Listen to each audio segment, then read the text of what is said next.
Selamat pagi, nama saya Dr. Joko Mulyanto, MSc PhD.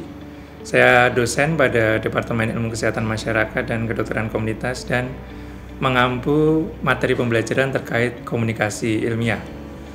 Jadi kita akan bersama-sama mencontohkan beberapa hal terkait dengan presentasi ilmiah yang baik dan umum digunakan atau dilaksanakan terutama di bidang kedokteran dan kesehatan.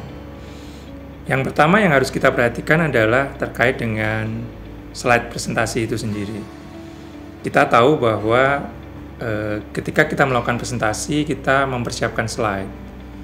Tetapi harus diingat bahwa slide bukan merupakan alat utama, dia hanya merupakan alat bantu atau pointer untuk memandu presentasi kita. Untuk itu, slide harus disesuaikan dengan durasi dari presentasi yang diperbolehkan. Pada acara atau event ilmiah kedokteran, umumnya presentasi oral atau presentasi lisan tidak lebih dari 10 menit. Sehingga jumlah slide yang biasanya kita siapkan adalah tidak lebih dari 5 slide, tidak termasuk dengan judul dan penutup. Hal lain yang harus kita siapkan adalah pada umumnya kita diminta untuk mengumpulkan slide presentasi sebelum melakukan presentasi jauh-jauh hari sebelumnya oleh panitia, dan itu dikumpulkan di perangkat audiovisual yang ada di ruangan di mana kita akan melakukan presentasi, dan kadangkala format atau versinya bisa berbeda. Ini harus kita lakukan pengecekan sebelum kita melakukan presentasi. Karena misalnya versi software yang berbeda bisa membuat format dari presentasi kita menjadi kacau, dan ini akan sangat menghambat proses presentasi kita. Hal ketiga yang harus kita perhatikan adalah terkait dengan penampilan. Sebenarnya bagaimana sih penampilan yang bisa dikatakan wajar dan baik? Tentunya kita tetap harus berpenampilan rapi, tetapi sewajarnya. Pilihan yang aman biasanya bisa menggunakan kemeja formal atau kalau di Indonesia bisa menggunakan batik. Batik ini sifatnya fleksibel, bisa digunakan pada sesi yang formal maupun yang kurang formal. Pilihan yang lain bisa menggunakan blazer atau jas tanpa dasi, gitu ya, dengan menggunakan kemeja dan blazer. Ini umumnya bisa digunakan di tingkat internasional. Kita tidak perlu menggunakan jas setelan secara resmi dengan dasi karena dianggap biasanya terlalu berlebihan untuk sebuah presentasi ilmiah. Pada saat pelaksanaan presentasi, kita bisa memulai dari postur.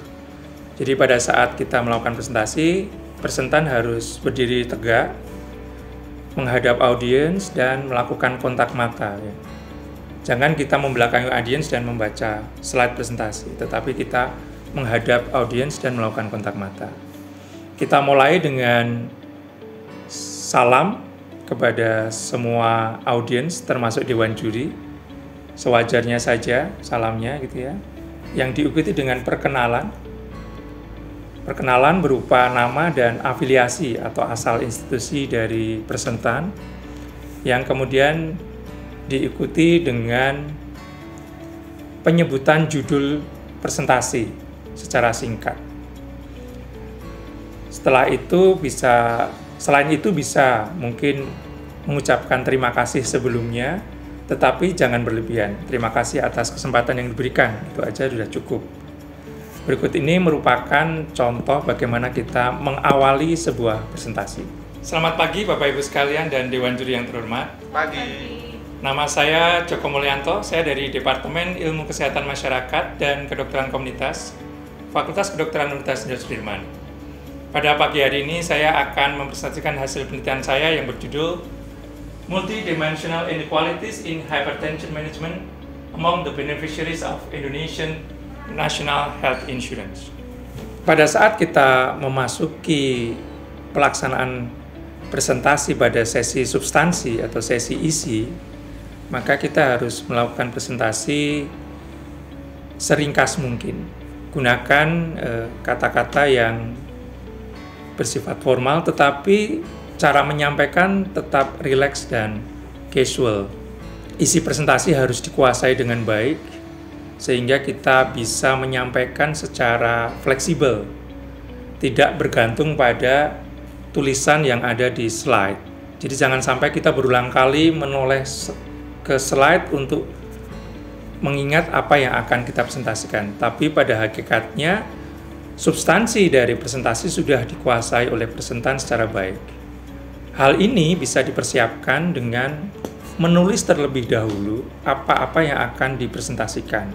Poin-poin apa yang akan dipresentasikan sebaiknya ditulis biasanya dalam bentuk kartu-kartu atau flashcard gitu yang sesuai dengan slide presentasi kita.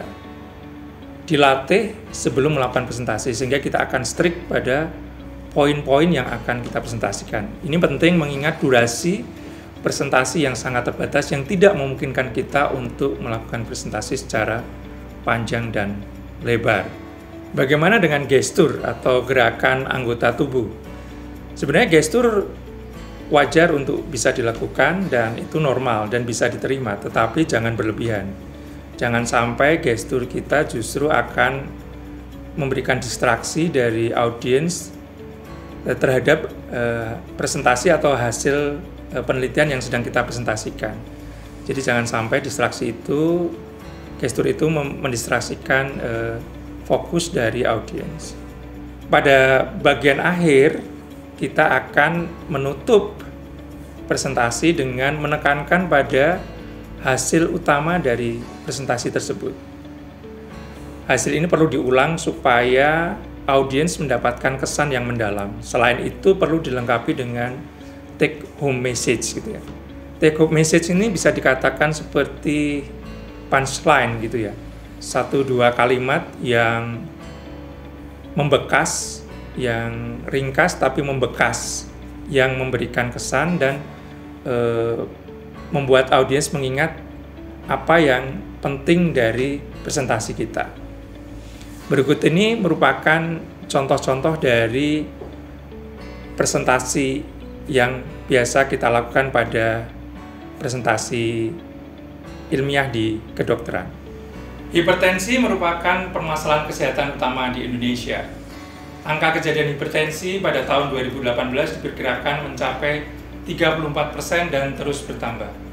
Selain permasalahan morbiditas dan mortalitas, hipertensi juga memberikan beban ekonomi yang besar bagi pembiayaan kesehatan di Indonesia. Diperkirakan beban ekonomi akibat hipertensi mencapai 2 triliun rupiah per tahun. Selain itu, hipertensi merupakan penyebab kematian terbesar kedua melalui penyakit jantung, iskemik, dan penyakit cerebrovaskuler seperti stroke. Sebenarnya, terdapat intervensi berupa pengelolaan penyakit kronis yang bisa mencegah komplikasi dari hipertensi. Yang menjadi pertanyaan adalah, apakah akses layanan terhadap pengelolaan penyakit kronis, terutama hipertensi, dapat diakses secara merata oleh seluruh masyarakat? Penelitian ini bertujuan untuk mengukur apakah terdapat kesenjangan sosial ekonomi dan geografis terhadap akses layanan kesehatan program pengelolaan penyakit kronis bagi peserta jaminan kesehatan nasional di Indonesia. Penelitian ini merupakan penelitian cross-seksional yang melibatkan lebih dari 700 peserta prolanis di Kabupaten Banyumas yang dilakukan pada bulan Juli sampai September 2021. Penelitian ini menggunakan metode pengukuran kesenjangan berupa metode pengukuran kesenjangan sederhana dan metode pengukuran kesenjangan yang kompleks. Kesenjangan diukur berdasarkan 3 parameter, yaitu pendapatan, pekerjaan, dan jenis peserta asuransi. Sedangkan jenis kesenjangan yang dilihat adalah terhadap kunjungan ke fasilitas layanan kesehatan, kepatuhan berobat, dan pengendalian tekanan darah. Slide berikut menggambarkan hasil penelitian utama dari penelitian yang kami lakukan. Pada tabel ini diperlihatkan bahwa sebagian besar kesenjangan itu terdapat pada pekerjaan dan tempat tinggal atau geografis.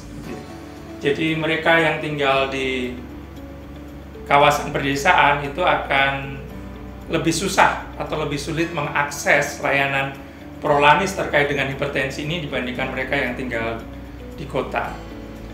Slide selanjutnya akan menggambarkan kesenjangan tersebut secara lebih rinci. Di sini kita bisa melihat bahwa untuk tempat atau lokasi geografis kunjungan secara teratur itu mereka yang tinggal di kota jauh lebih sering bisa berkunjung secara teratur ke layanan kesehatan sampai 2 kali lebih lipat dibandingkan dengan mereka yang tinggal di desa.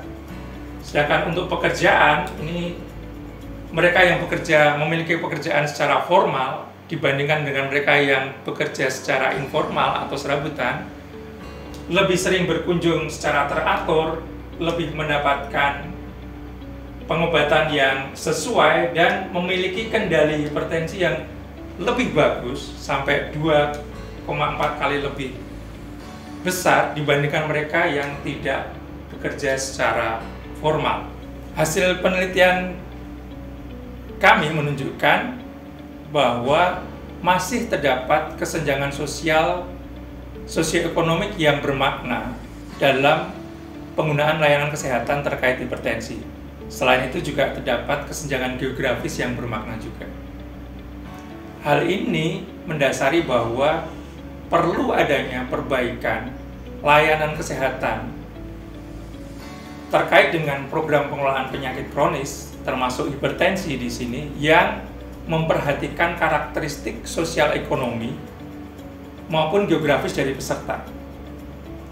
Tanpa adanya perbaikan dalam layanan yang memperhatikan karakter peserta, misalnya pekerja sektor informal lebih sulit meluangkan waktunya untuk pergi ke fasilitas layanan kesehatan, sehingga layanan kesehatan harus lebih fleksibel untuk memberikan waktu bagi peserta program pengelolaan penyakit kronis dengan latar belakang pekerja informal untuk bisa mengakses layanan kesehatan di luar jam kerja.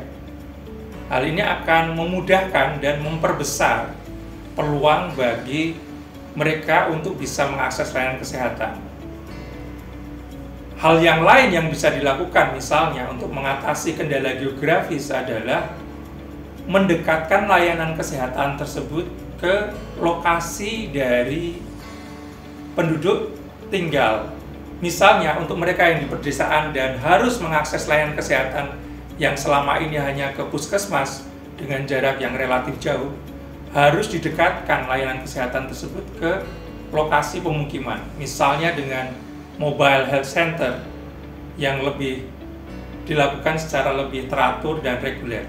Hal ini akan mengurangi biaya ekonomi yang harus ditanggung oleh penduduk pedesaan untuk bisa mengakses layanan kesehatan dan meningkatkan akses layanan kesehatan mereka.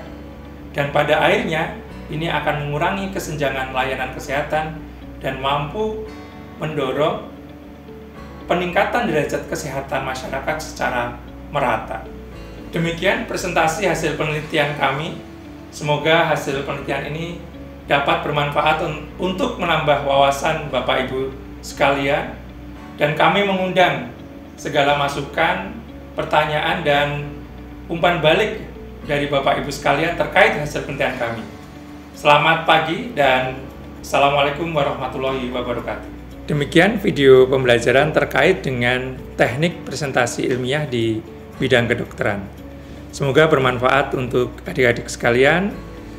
Mohon maaf sekiranya ada hal yang kurang, dan semangat belajar, practice make perfect.